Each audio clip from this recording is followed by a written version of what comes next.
You're fired. It's all fun and games until it happens to you. Trump made an entire TV series based on firing people, which is exactly what he has tasked Elon Musk to do right now. I mean, what did people expect was going to happen? All of that was programming. The Apprentice. Programming for the shape of things to come.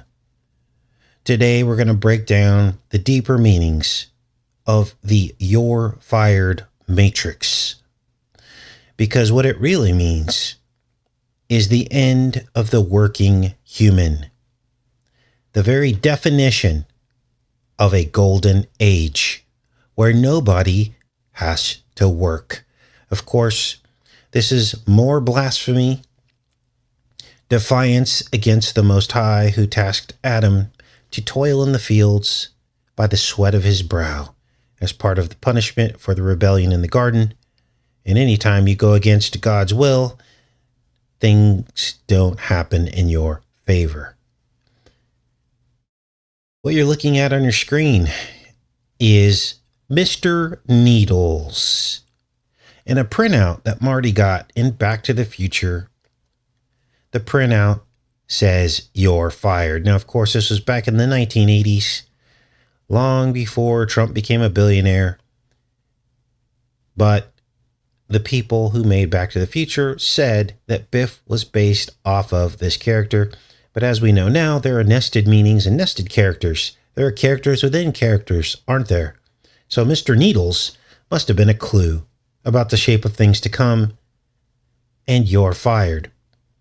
Here's The Apprentice, of course, and we'll get into more of this in the show today, but we need to cover a couple of things before we get into that. More firings.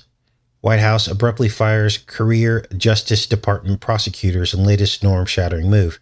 Now understand that most of these firings are justified. I'm not arguing with Trump going through and rooting out these people and firing these people. I'm talking about the sentiment. I'm talking about the matrix, the meme behind it, and what it really means. And what it means for all of us. Because do we really think that he's going to stop here? Of course he isn't. So before we delve deep into the "you're fired" matrix, we need to do a follow-up show on Little House on the Prairie that we did yesterday. We need to follow up on that show that we did. I told you I would look into the little boy who died. For those of you that tuned in yesterday, we talked about a little boy who died in the TV series Little House on the Prairie.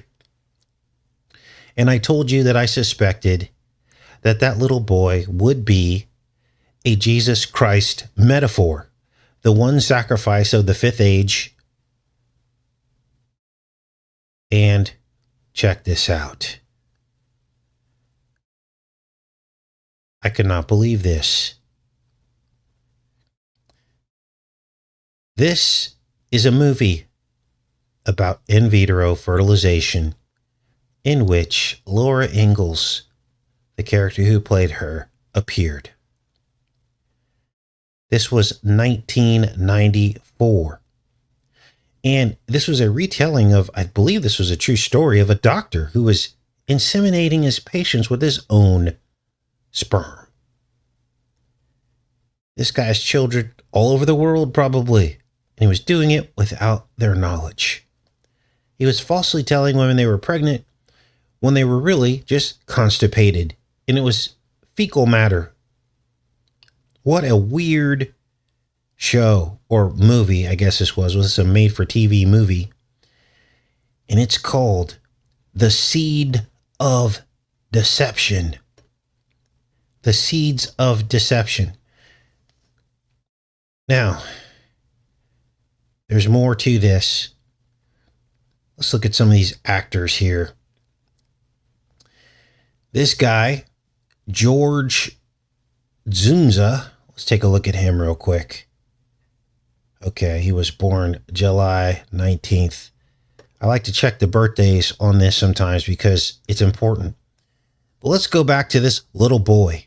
Okay, now I'm just giving you confirmation that yesterday's show was not a stretch. At least a couple people were very upset. that I would ever say that the most wholesome show in TV history, that there was anything wrong with it, that I was the sick one for seeing things that aren't there. Oh, it's not creepy that a man in a pink shirt kneels down to a little girl, puts his hand on her shoulder, and says, "Now you're mine," and then goes on to father her chick eggs. God help you if you have grandchildren and you think that that's okay behavior. Those of us that know, and we could see a creep a mile away. But this is how thick the programming is. People defend these people. And don't forget about the timing of the cast of Little House on the Prairie coming out and inferring that Hollywood has a pedo problem. Forget about that. Has nothing to do with any of that. This is how abuse continues because people don't see the signs and they go, oh, there's nothing wrong there. Well, God help the people that you're tasked to protect, because they won't get protected with minds like that. Now, here's another confirmation that the episode from yesterday was all about in vitro fertilization before it was ever invented. It was like 3 or 4 months that this episode came out before the first successful test tube baby in 1978. Oh, there's no connection there either, right? Of course there was. This was all programming for the future. Here is the episode. This is the little boy who only lived 9 months. He appeared in the episode titled The Lord is My Shepherd. Jesus Christ confirmed the Lord's Prayer. Episode 113. The Lord is my shepherd. In this episode, the boy is born and dies within 9 months. So, Christ metaphor confirmed. The sacrifice of the fifth son, the fifth age, which is the age of Adam. Now, we're going to read some of the plot here, because there's a baptism, metaphorically, there's a cross, and there is a sacrifice. All of the tenets of Jesus Christ. And what's disturbing about this episode is that Laura, in her jealousy, she seems to be the reason why the boy dies. She's jealous because Michael Landon is so proud of his new baby boy, and Laura feels replaced. And in some weird twist of fate, she almost curses the boy, and he dies. What a disturbing episode. Can you imagine sitting there watching this with your children? Now, there's more components of Jesus as the metaphor for this boy. Mary, which of course is one of the characters, but also a person in Jesus' life, of course, the infamous Mary, the famous Mary, not infamous, of course. Mary was holy, but she prays for the baby before his death, kind of like Mary probably prayed for Jesus. But Laura refuses to pray for the baby, for baby Charles. And that was the curse. After watching the rest of the family tending to the baby, we're reading the plot now, Laura walks outside and wads up her paper and throws it away. That night, Mary says an extra prayer for her new baby brother, but Laura refuses to do it even though Ma asked them to. Laura thinks that her pa only cares about the baby. Whoa. Now, I'm sure there's even a deeper meaning to Laura, right? And what she represents in this plot. If we were to break all that etymology down, but you can only go so far down these rabbit holes before you kind of miss the point. But there's probably a rabbit hole there too. Let's keep reading. Afraid that the new baby will replace her in Pa's affection, Laura refuses to pray for her little brother. When he dies, she is overwhelmed by guilt and runs away to the mountains, where she meets Jonathan. Her new friend helps her deal with the feelings and makes her a special wooden cross, Jesus Christ confirmed. While she is washing in the creek, the cross falls off and floats downstream, helping Pa to determine where she is. So, fallen cross into the water like a dark baptism, and her sin is revealed as the cross floats down the creek. And at the end of the episode, after the boy has died, Laura smiles. She's happy.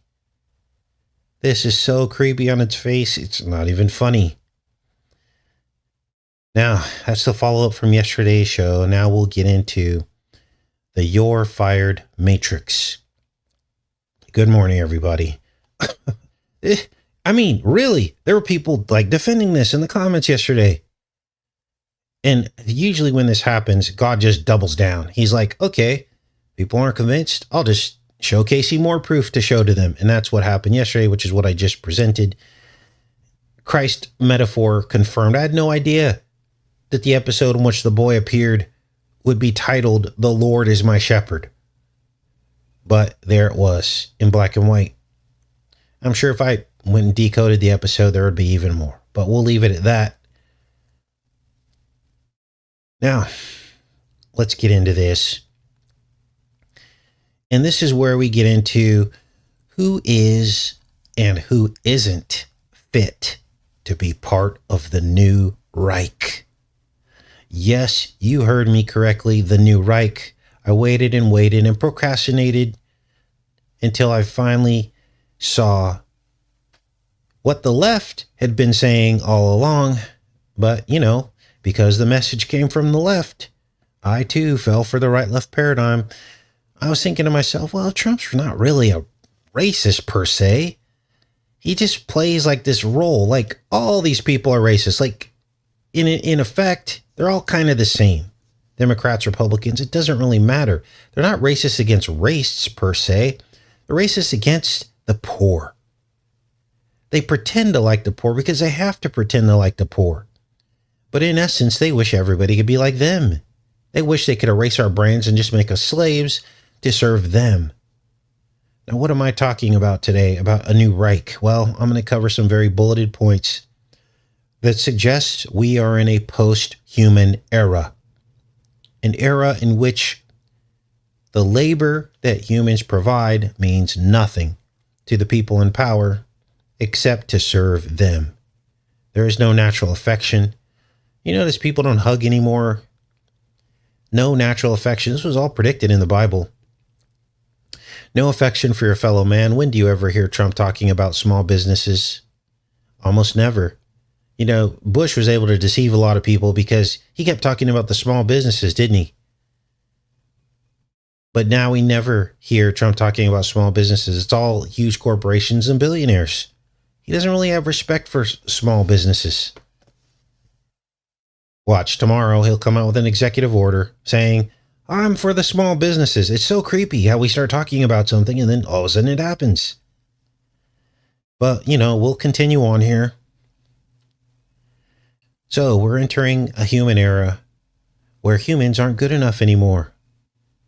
And this is almost worse than the Reich, isn't it? Because at least with the Reich, they wanted humans, not robots. Let's start with the subject of yesterday's show, IVF. Now, a couple of you didn't know what that was. I'm going to spell it out.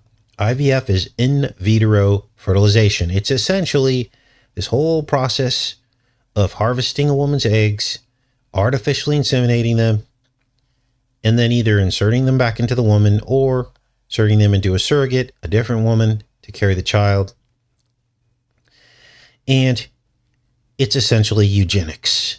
Because through this process, they can look at the egg and test it for its DNA to see what color eyes it's going to have, what sex it's going to be. It's the perfect baby. Which, of course, is in more blasphemy against God because it bypasses all the control God typically has in these instances in terms of providing with a random child that isn't so random. It's a blessing from God, isn't it? What color eyes? What kind of soul? God creates for you, the sex of your baby and all these other things. The Bible speaks of a last generation. It speaks of saints. It speaks of virgins, doesn't it? And all these people have to be born, don't they? So what if certain bloodlines or DNA ends up being covertly banned or flagged for destruction, never to see the light of day, never to see birth in this reality? It's completely conceivable that that could happen. If you're a Bible believer, you know that IVF is the way that you would censor God's last days generation. Simply seek it out, flag it, mark it, and destroy it before it's born. Kind of reminds me of the Terminator scenario, right? Now, the woman who apparently wrote Terminator and the Matrix as well, you know, it's crazy. You start thinking about this stuff and it can literally blow your mind. Much of the Matrix appeared or was occurring in the minds of these people as they were in these pods. It wasn't even real. It was a digital reality. And now here we are. And she even said, the woman who created the Matrix and Terminator, she said that one was a sequel of the other. The Terminator was a sequel of the Matrix or vice versa. I can't remember. And she said that this was our future. And that she said she modeled it after the Bible and Jesus Christ and how the Terminators were trying to kill him before he was born. She even said John Connor was Jesus Christ. Now, we had talked about this, and I can't remember. I had never seen the interviews that this woman did until like a little bit ago. But way back when, we were saying the same thing, that Jesus Christ represented John Connor and that they were trying to go back in time to kill him so he couldn't be born to save the world. Remember those discussions? Well, apparently she said the same thing. The actual writer of these, the alleged writer of these things. Now I have my questions about her. There are some things that she says that are deeply occult and new age. And so you got to proceed with caution. Okay. Because I am not occult or new age. I'm not into that. I believe in the Bible. Now, so imagine that the in vitro fertilized eggs are essentially the pods that are in the movie The Matrix. Now, we looked and compared to how these eggs are stored in these towers that look like trees, and it looked almost identical to the Matrix pod trees in the movie. Literally being plugged into a digital reality, not even realizing what's real. And you have to wonder if these fertilized eggs, they contain the soul, because when the sperm meets the egg, there's a spark.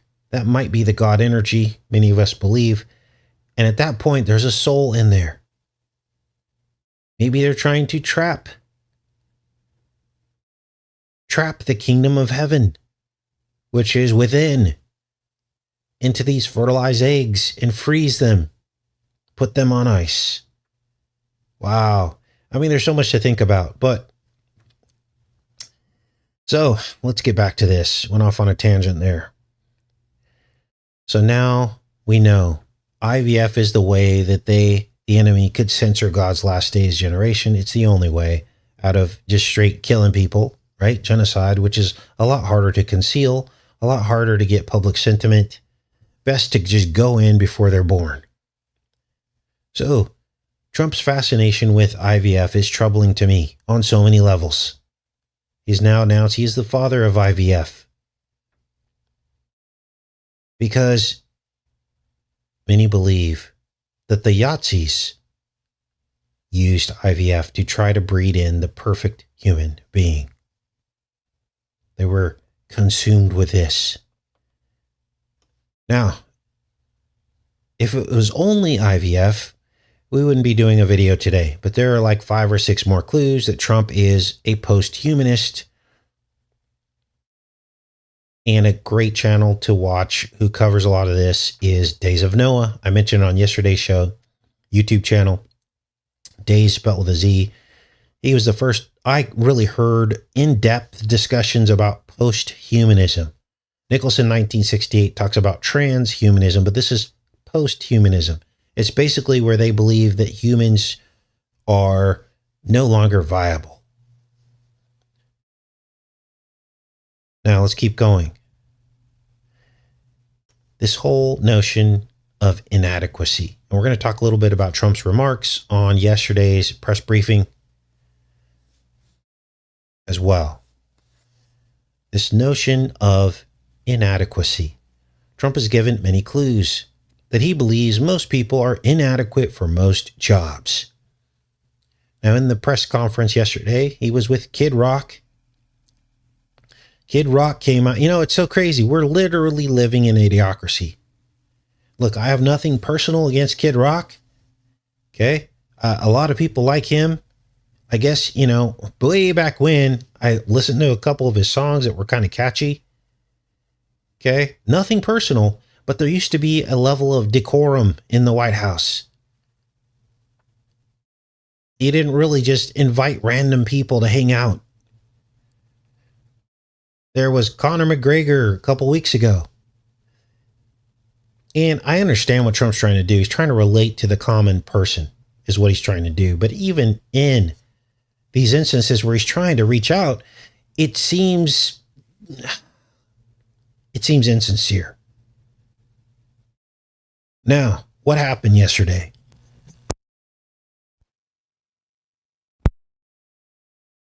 Well, he had a press conference with Kid Rock, and he repeated over and over again how much he loves high IQ people, smart people. I surround myself with high IQ people, smart people. Well, not everybody has a high IQ. Not everybody's smart. It's almost condescending. It's almost like listening to a high school football player brag about how popular his friends are. Does this make sense to you? I hope it does. It's out of touch. You should never brag about the quality of your friends. I used to have a friend, hope he's not listening. Stop talking to him. Because every time I talked to him, he just was bragging about how many languages his kids speak and what private schools they go to and how smart they are. You know, look, go ahead and be in your smart club. I don't care, but I don't want to hear about it every time I talk to you. Great. Go be smart and rich. Perfect. Not everybody is smart and rich and perfect at their job. Okay? Look, the Bible, look, if you don't get what I'm saying and you think, oh, you're just being a hater. No. The Bible tells us the least will be the greatest, and the greatest the least. A person has to continually brag about what they do and what they are and how smart they are. That means they're very insecure. They're compensating, aren't they?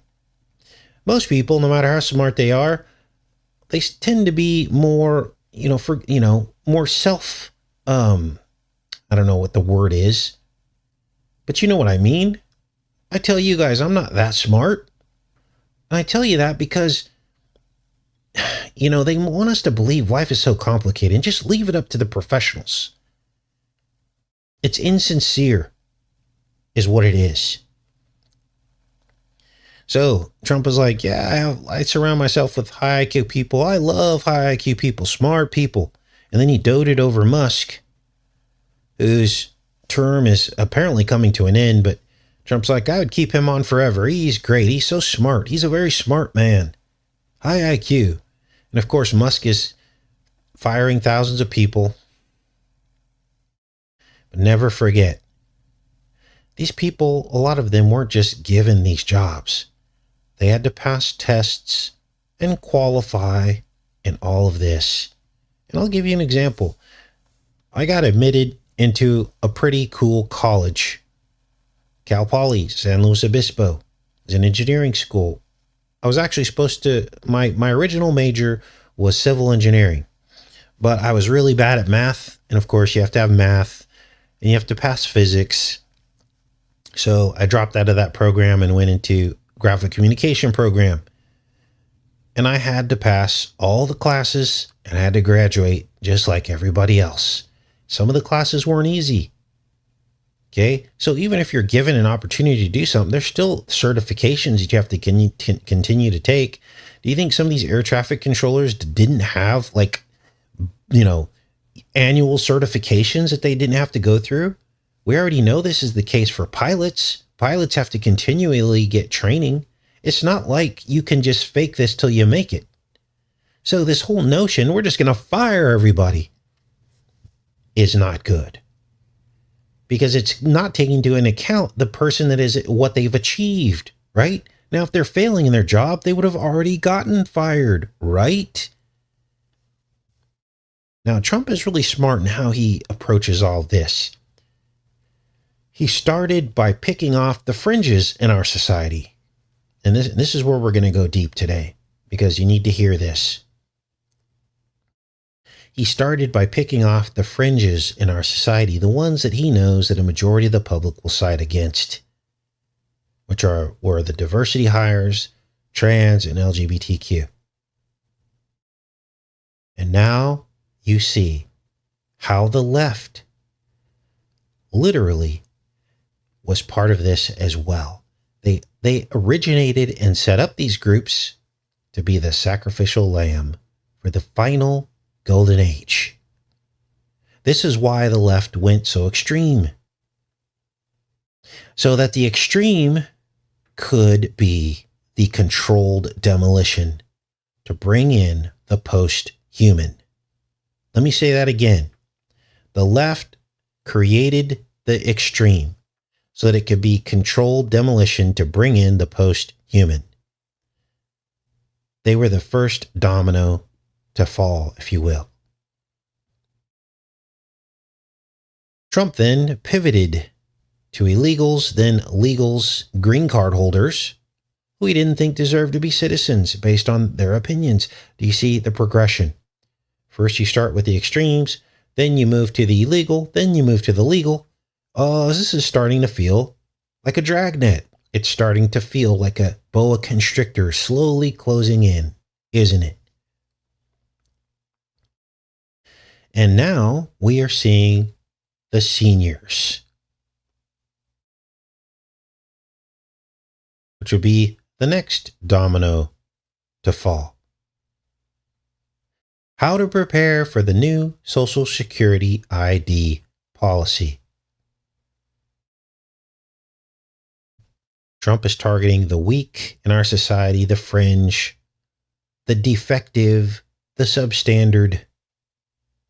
Here are the changes coming to Social Security. Now, they haven't cut what you're going to make yet from Social Security, but they're cutting the services. Since Donald Trump has returned to the Oval Office, Social Security, a program which sends retirement disability, has been the subject of many conversations. Trump initially assured voters that Social Security wouldn't be touched. There have since been reports of potential staff and office cuts spearheaded by the Department of Government Efficiency. A new policy by the SSA was announced on March 18th with a plan to enforce online and in-person identity proofing, as opposed to which can be done over the phone. This was an attempt to implement a stronger identity verification procedures. After much confusion and backlash, the SSA backtracked on some of the new measures and also extended the timeline, allowing more time for the system and Social Security recipients to prepare for new identity proofing requirements. The new SSA ID policy includes a transition to requiring stronger identity proofing procedures for both benefit claims and direct deposit changes. So when you go to claim your benefit, you might have to go into a Social Security office.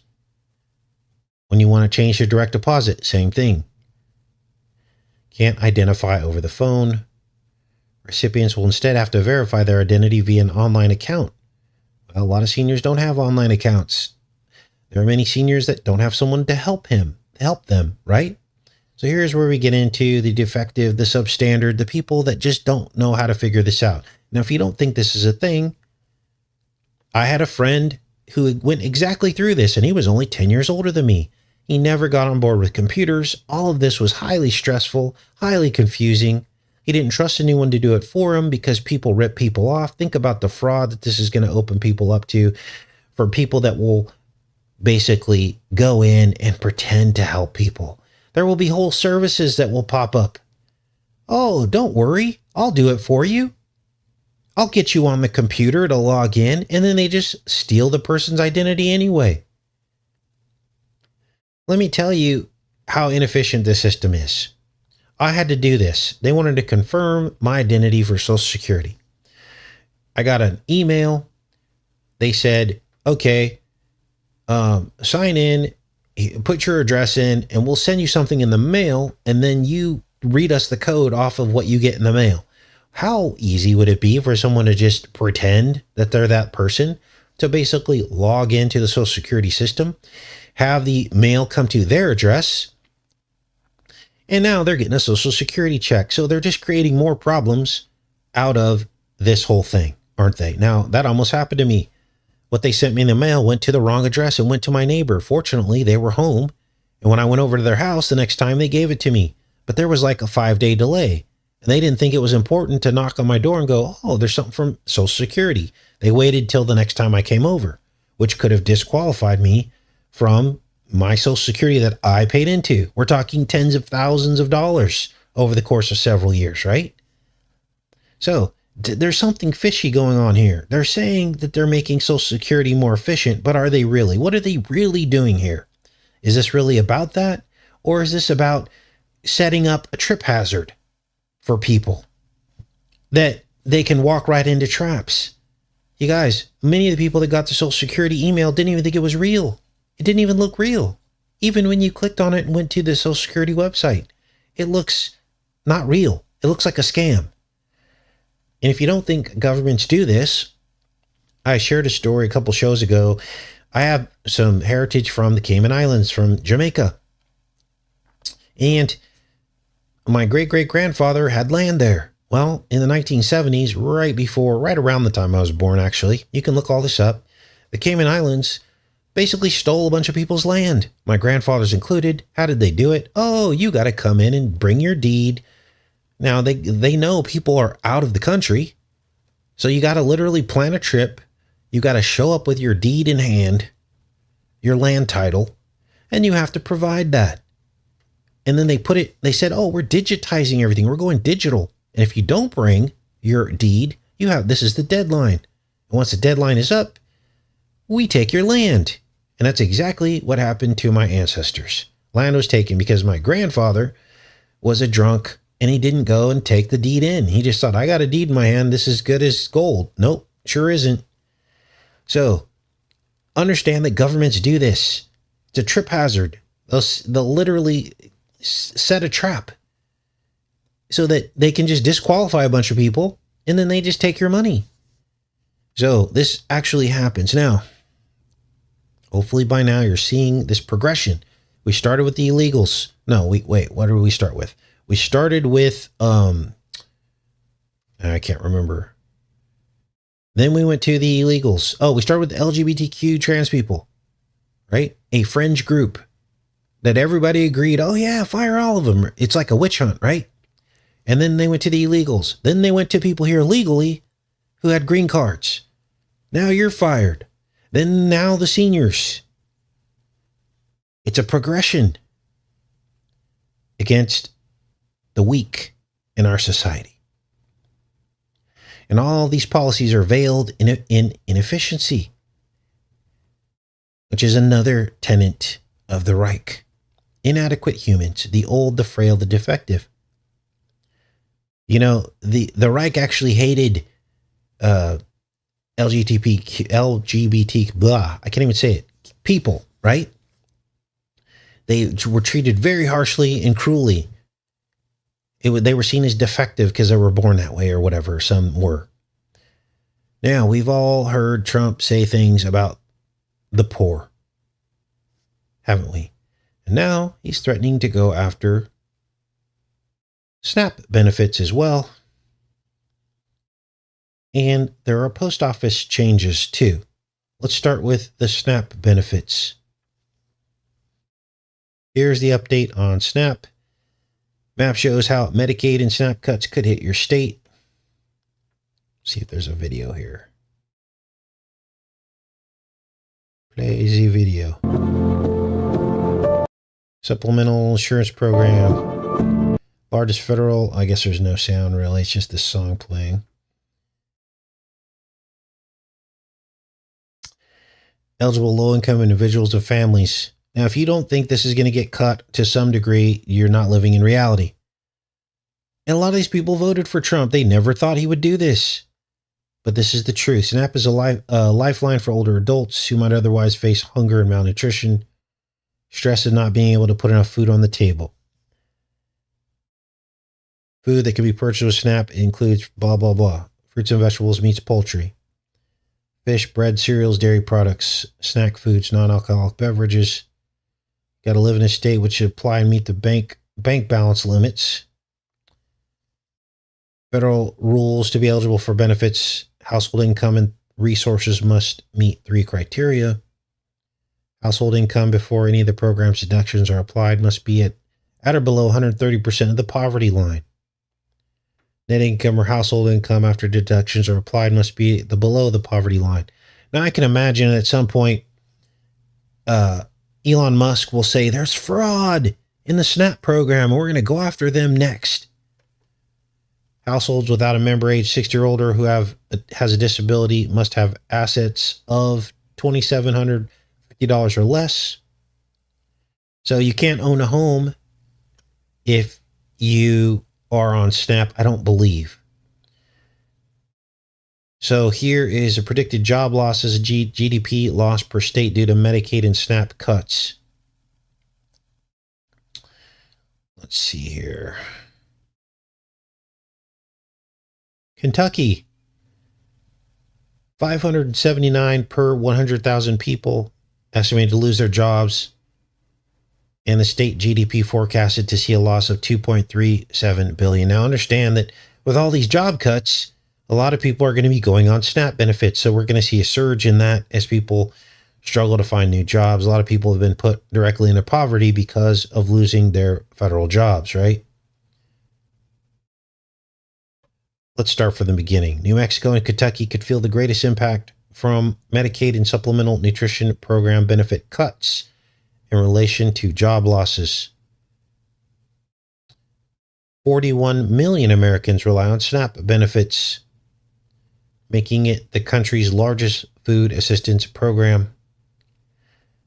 72 million people across the country held Medicaid coverage. Donald Trump has vowed that Medicaid will not be impacted. Concern has been raised about what will happen to the program as well as SNAP. Cuts to both programs' funding could have significant impact not only on beneficiaries, but also more widely on the American public. So it doesn't appear as though the cuts have happened yet, unless I'm reading this wrong. So not to worry yet, but they're thinking that it could come any day now because this is the trend, right? Now, let's keep going. Understand that Trump only respects success. He said it over and over again. The show The Apprentice, you're fired. He only respects success. But here's the fallacy with this, is that our current economic system, by definition, means that only certain percentages of Americans can be millionaires, and even fewer can be billionaires, because the rich essentially depend on a lower class, a slave class, for their profit and greed. Prime example, the minimum wage. And why these companies move out of states that have a high minimum wage, because they don't make as much money. So to punish or look down on the lower class is a core fallacy. Now, Trump knows this, but he sees success as a horse race. And we all know what happens to defective horses, don't we? Now, if you're having a hard time conceptualizing this, All you have to do is listen to Trump's sentiment over the years. Another example of this is what's happening to the mail system. Most people in our class, middle, lower class, even upper middle class, we rely on an efficient mail system. It's kind of for the little people, isn't it? We want cheap mail service as part of one of the benefits of being an American, because postage represents a much larger part of our income than it does for rich people, doesn't it? In other words, rich people aren't sitting around mailing stuff to people all day unless it's their business to do so. And so they're really not concerned about all this. And plus, they get to write off postage as a tax write-off. In other words, rich people don't really use the mail to the degree that we do, or it doesn't impact their income to the degree as it impacts our income. Think about it. How many times have my mom used to mail me boxes of things, and it used to be cheap to mail a box of something through the postal service. Now it's almost undoable. It's like $75 a box now in some instances for like 10 or 20 pounds worth of stuff. It's almost not even worth what's inside the box. Right? And so, the age of mailing things to people who you love, helping them out, sending them a box of goodies or something, that age is over because it's gotten so expensive. Now, how do rich people do this? Well, most rich people will FedEx things or UPS. They could care less about the postage and they write it off anyway. Here's what's going on with the mail system. It's under attack as well. Changes are coming for your mail. Postage service faces challenges. Digital and Doge. Now, a lot of these jobs are going to be replaced with artificial intelligence, as we know. It's essentially a takeover. Let's read about this here. Now, again, this isn't specifically to attack Trump. This is the shape of our world, you guys. This is where everything's headed. If it was a Democrat, it would be the same thing, essentially. Trump just bought an electric vehicle for the White House staff. He bought a Tesla. Electric cars aren't going away, and I told you they weren't going away. They're stronger than ever. The electric kingdom is here to stay. Let's read this story about postage. As a teenager, Ellen Der Berling had an unusual summer job, jumping off a moving ferry boat onto wooden piers, her arms filled with letters and packages destined for summer residents in their southern Wisconsin lake houses. She'd drop off the load, grab the outgoing mail and packages, race back along the pier, and leap back on board. The boat didn't stop moving, and neither did she, unless she fell in the water. Today, Berling, 61, is the general manager of Lake Geneva Cruise Line, and tradition of the mail jumpers continues more than 100 years after the U.S. Postal Service first contracted with the company to deliver to homes without road access. There's still people who are on their pier every day to get their mail. It's 100% done because of the tradition. It was more of a necessity in the old days, but now it's people who want to keep up the tradition. The emotional connection those Lake Geneva residents feel for their mail deliveries highlights the challenge in bringing changes to the U.S. Postal Service. So, the Postal Service is losing money. We all know that. Older than the U.S. itself, the Postal Service faces significant challenges as Americans send fewer letters, Christmas cards, and wedding invitations. Now, President Trump's federal cost-cutting efforts, led by Elon Musk, are targeting how to stop service from losing money. Change comes hard to an institution that counted Benjamin Franklin as the first postmaster general and uses an army of 635,000 union workers and contractors, fleet of specialized trucks, boats, float planes, and even mules to help deliver about 300 pieces of mail daily. While news that Musk's Doge team will be scouring the service for savings sparked recent protests and drew headlines, a reorganization was already well underway with a long-standing transformation called Delivering for America. So this was already under the Biden administration. Those changes including cutting 10,000 jobs through early retirements, new fleet of electric delivery trucks so this was Biden's plan with the electric trucks. Let's see if Trump continued that some critics want to see even bigger changes, from closing post offices to merging the service with the Commerce Department. Okay, let's see here. There's Elon Musk. Geez, this is a long article. Just get to the point, right? At the end. Jeez. So, needless to say, there is big change coming to the post office, and it's not going to result in the same services that we had before. We are going to see decreased services. We are going to see increased costs. That's the only way you're going to save a bunch of money. Okay. You can't fire all those people and expect things to stay the same. Okay. I'm not even going to read the rest of this article. That is complete nonsense. Complete nonsense to have to go through all that. Now let's keep going here. Now, understand that I'm a moral conservative in my core values, but Trump is something different. The people who support him are fueled by the defiance of the labels that are attached to them. Let me say that again. The people who support Trump are fueled by the defiance of the labels that are attached to them and him as well. Understand that these labels were created to inspire fierce resistance to the white archetype, whom themselves feel as though they have been personified with those very labels. Labels like bigot and racist. They were created to create the defiance. And then which would translate to support for Trump. These labels are essentially a smokescreen to hide the true agenda, because who wouldn't get behind somebody who is falsely accused? So the labels were set in place to divide, to keep the divide continuing going between the parties, to incite the right to resist these labels. I'm not saying it's wrong to resist the labels. I'm saying the labels were created to automatically garner support. And as I said, Trump is no more a racist or a bigot than anybody in the Democratic Party.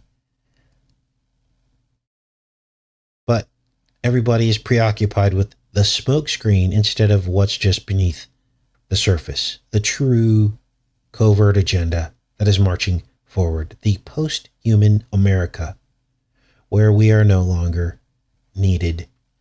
Now, another core tenet of humans being replaceable is the AI project that Trump is working on.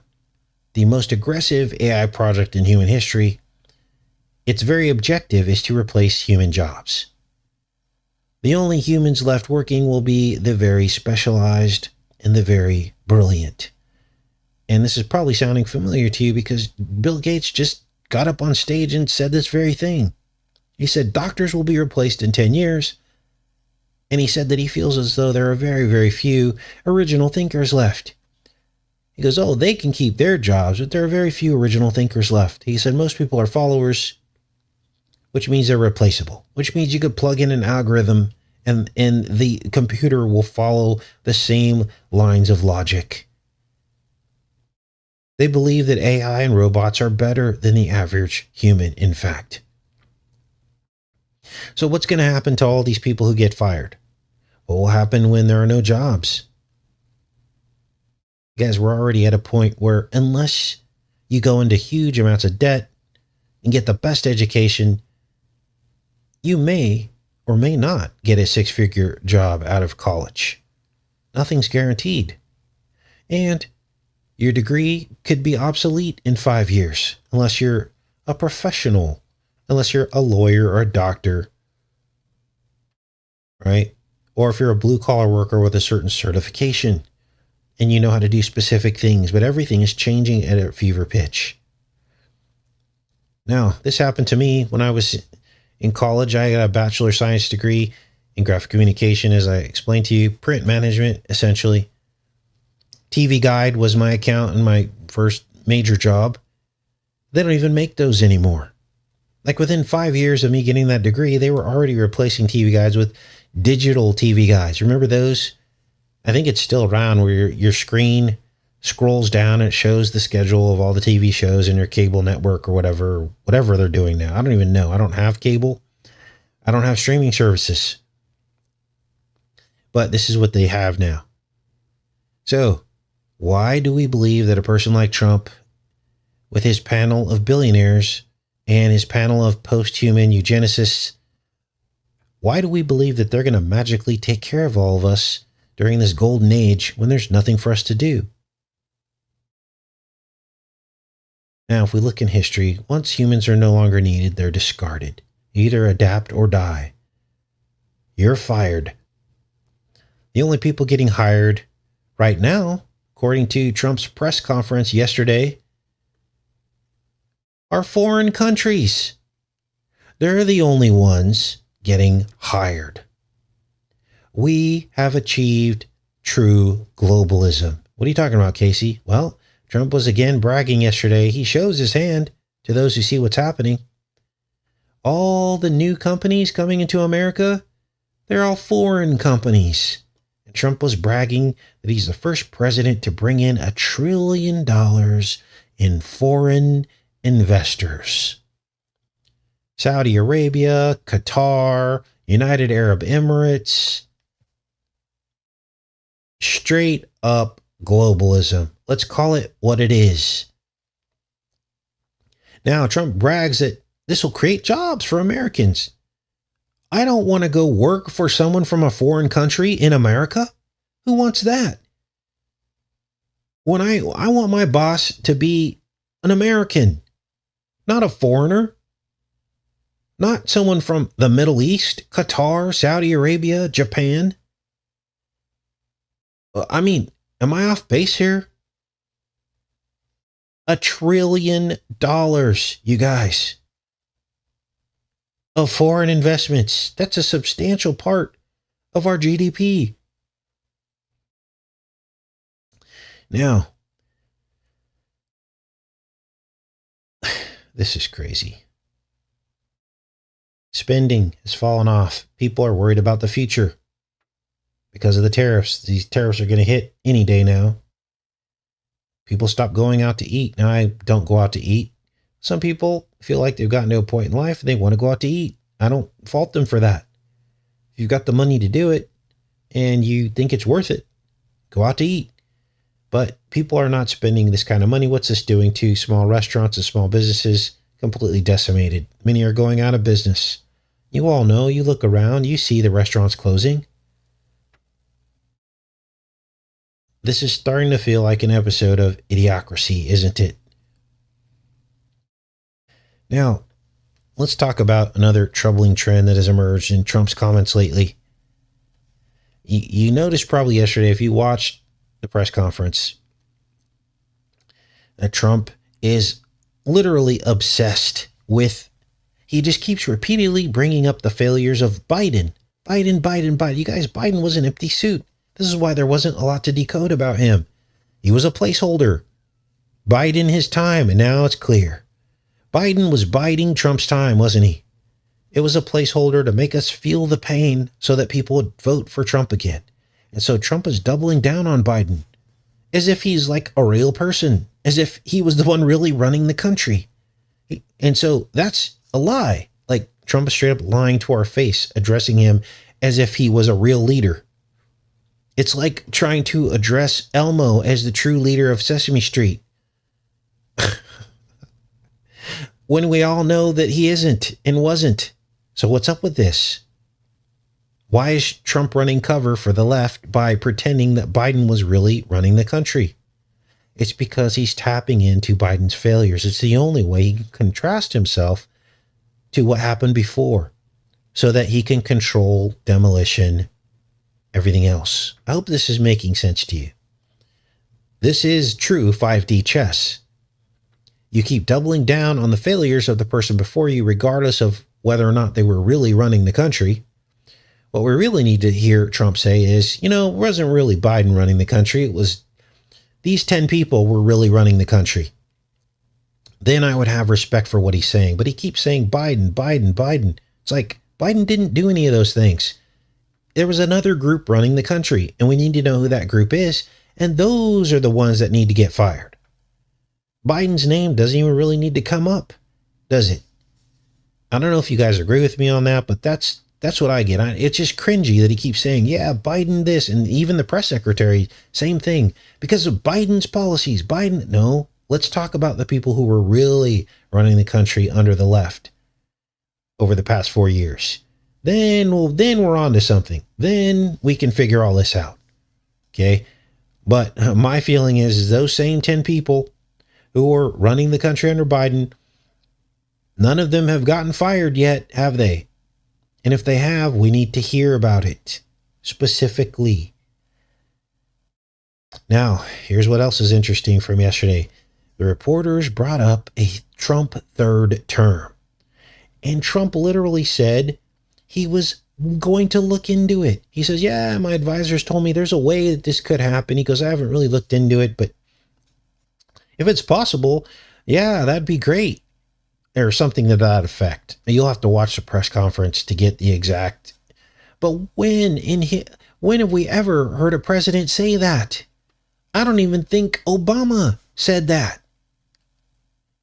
And then they joked and they're like, oh, well, what if, if you can run a third term, then what if Obama runs against you? And he goes, I'd wipe the floor with Obama. You guys, we are literally living in idiocracy.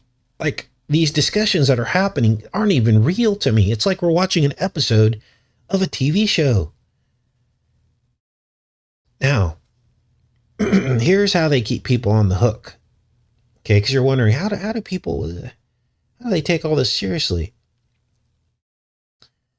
Well, many of you who watched Idiocracy will remember they were constantly baiting people in by telling them you could win something for free. You could win the jackpot, win the lottery. Here's some screenshots from Idiocracy. Now they were talking about you could win free healthcare, free this, free that. And people were so dumbed down that they thought they were getting something for all this. And their whole reality was based off of money, money, money, and getting something for free. Winning a lottery. Wow. It's all happening now, you guys. It's all happening now. Here's a great screenshot right here. Him just sitting in a chair and looking at all his ads and, lottery and all this stuff. Winning free beer, just really ridiculous stuff. Okay. So Elon Musk is doing the same thing. Elon Musk hands out $1 million payments after Wisconsin Supreme Court declines request to stop him. Wow. Elon Musk gave out $1 million checks on Sunday to 2 Wisconsin voters, declaring them spokespeople for his political group ahead of Wisconsin Supreme Court election that the tech billionaire cast as critical to President Trump. So see what's going on here? Oh, I should have showed up to that rally with Elon Musk because I could have won $1 million. And this is how you brainwash people. Now, for him to hand out $2 million checks means nothing to the rest of the world and means nothing to him, right? But you just think the chance of it. Gosh, I could have, man, if I only believed in him, I could have had the chance. I had a 1 in 1,000 chance of all these people in the audience to win $1 million. Now I'm going to show up to all of his things and watch all of his stuff. You see how this works? They're creating hooks to keep you engaged. Now, these billionaires, they use the very rigged system that they created to throw out a few carrots every time that they see the masses starting to scratch their heads. Think about it. All the people that voted for Trump and believed in Elon Musk, a lot of these people have lost their jobs, and people are starting to scratch their head and go, wait, all of our stuff's going to go up. All the, gas hasn't really come down. The tax cuts haven't really happened yet. What's going on here? So as soon as they start feeling the control slip away, they just start handing out a couple $1 million here and there. And I call this the lottery mentality. And this used to drive me crazy. I had people that I knew that were into this. They were addicted to picking up lottery tickets They give out a lot of money to a very few people, but you think in your mind you're lucky and you're going to be the one that wins. And I've seen people with no money literally every week go buy a lottery ticket. Wow. All the broke, poor masses obsessing over getting something for free. And it puts them in complete submission to the controllers. It's disgusting how they manipulate people. And it's all happening right now. It's almost as if America is getting what it asked for. For everybody to get fired, cheering on Trump as he says, "You're fired," just cheering it on. So that we'll all be replaced by AI and robots. Sprinkle in some bad meds and bad food, and then they just flush the toilet on America. This is our new America, you guys. It's a TV show. Wow. Okay, I'm back in the chat. That was what I wanted to show you guys today. When you feed into this and you cheer it on, even if it's happening to the left, we become part of the problem. Literally cheering our own obsolescence. Wow. If you haven't seen Idiocracy, it's required viewing. Definitely need to watch that.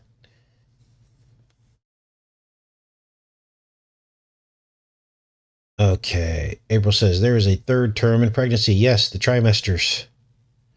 Betty says, we're under judgment.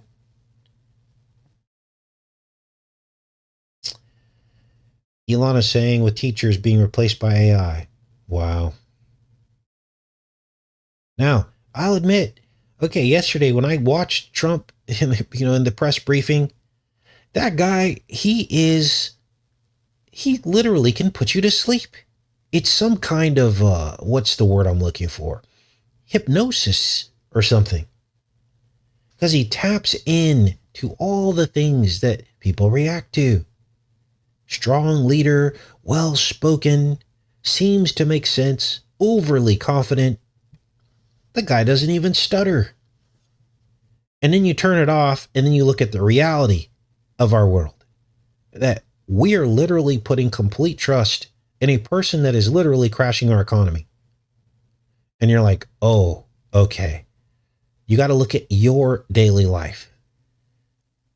And yes, we don't have to worry about, what was happening to our children in school with the whole, LGBTQ thing and trans agenda and all that.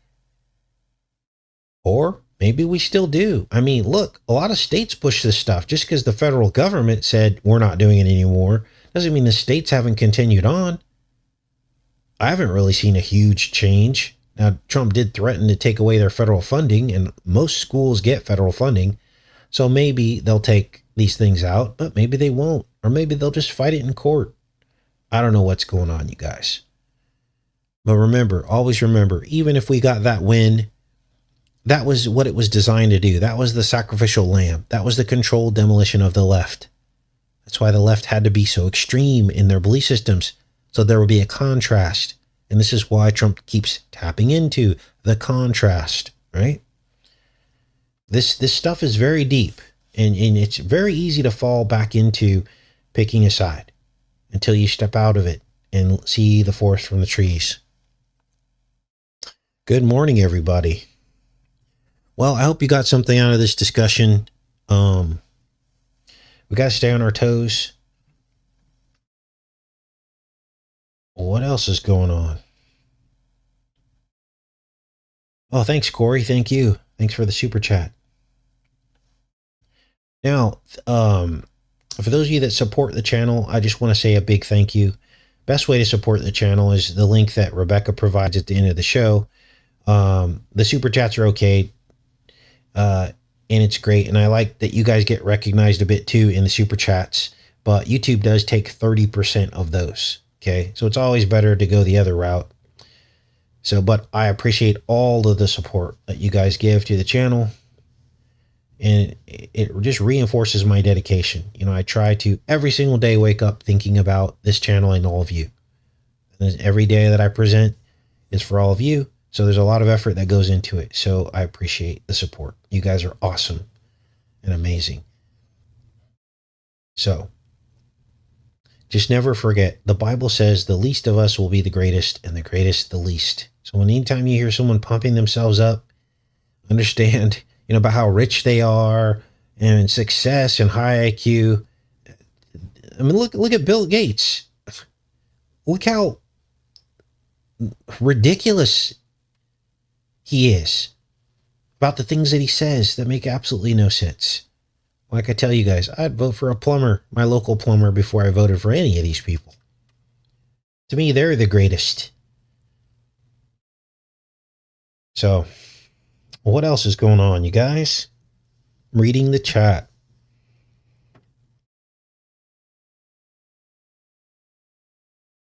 Jody says, thanks for doing what you do, Casey. You're one of the first to wake me up back in 2015. Bless you, Jody. Thank you so much.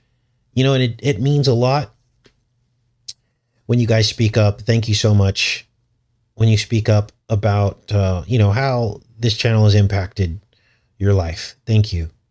I'm humbled by it. And I give the Lord all of the credit. Okay.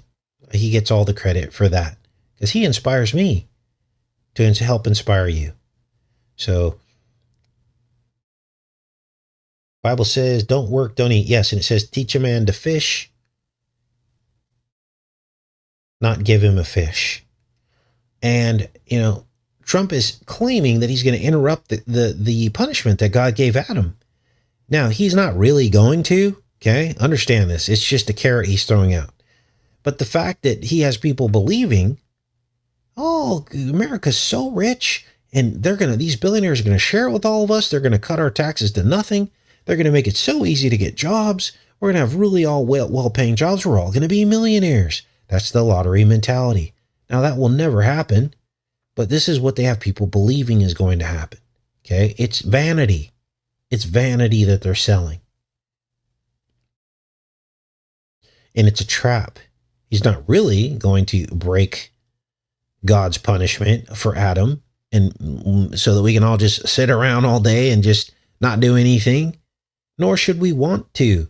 If I'm not, working 8 hours a day on this YouTube channel and preparing shows every day, then I'm out in my homestead. I painted my, I had a canopy bed and I basically transformed it into a garden shed and I put a metal roof on it. I repurposed it into a 6x6. Gosh, that's a weird number, right? But I'm 6 feet tall and I remember barely being able to fit in this bed. But anyway, transformed this garden shed this canopy bed into a garden shed. Well, at first I put siding on it and it just looked like, that weird color siding. But then I put some stain on it. And I'm like, wow, that looks really nice. These are little projects that I do around the yard. Now, last year I planted some clover, and all the clover has come back with the recent rains, and it almost looks like a lawn out there.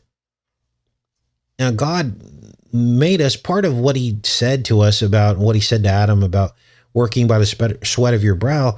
Part of that comes with usefulness, okay, in this reality, being useful. And there's a certain amount of pride you can take in working. It makes you feel of value, gives you something to do. So it wasn't just a curse that God did. It was also for our own benefit, for our mind, body, and soul.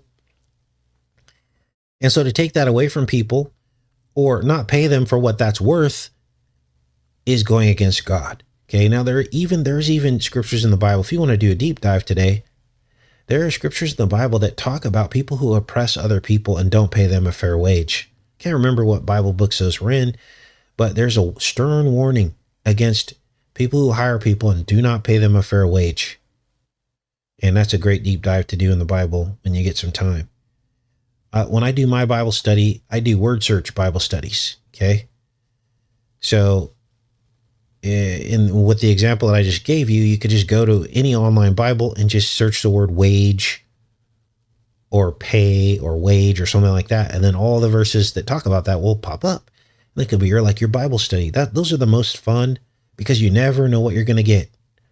You just punch a word in, spin the wheel, and out comes a literal Bible study and you get the full context of the Bible, how it talks about that subject all throughout the Bible, not just one pigeonholed, discussion about it, because you have to see the context of the Bible and how it fits in. And this is where you see that the Bible never contradicts itself.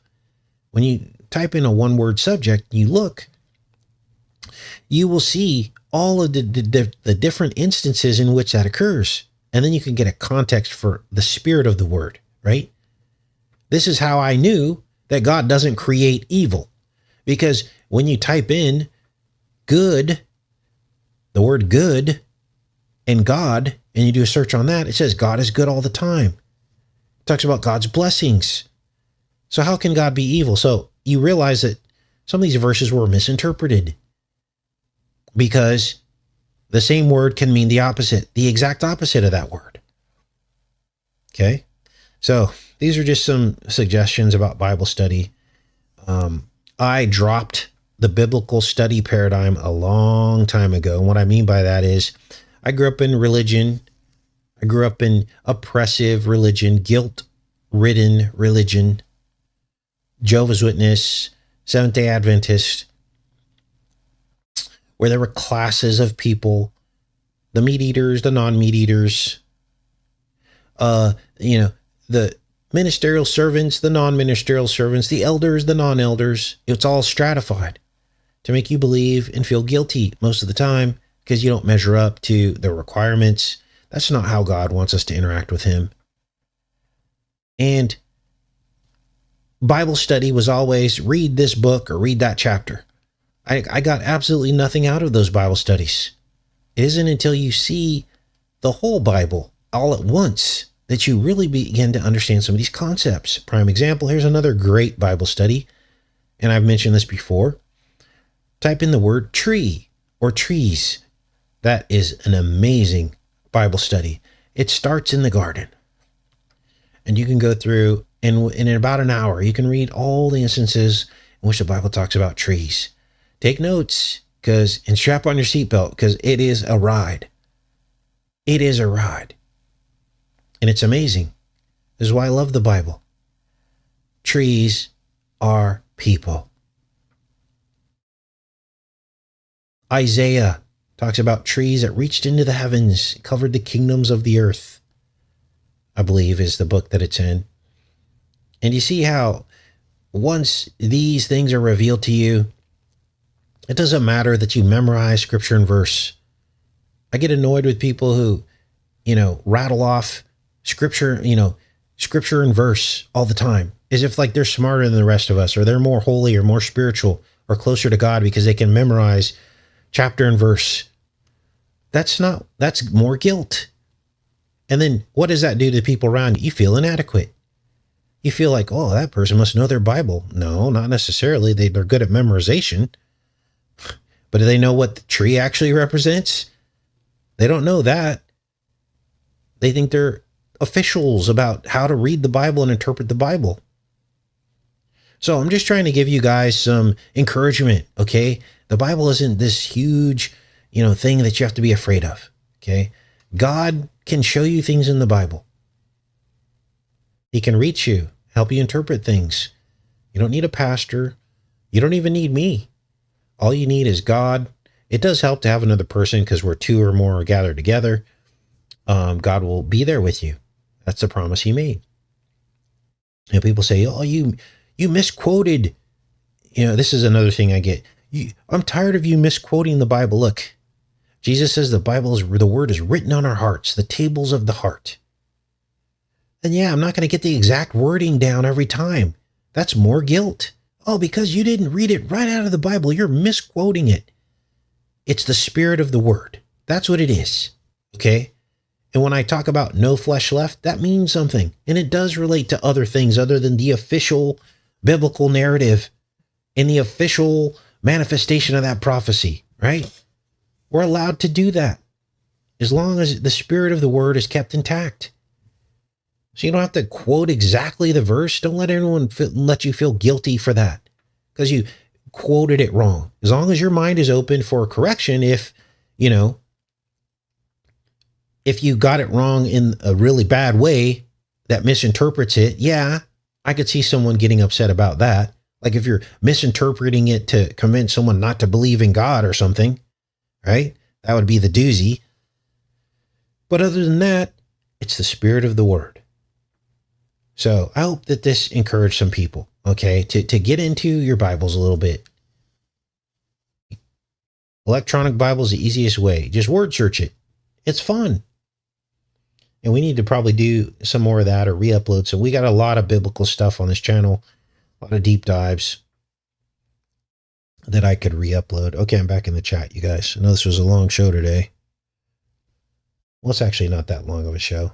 We've only been on here about 45 minutes. All right.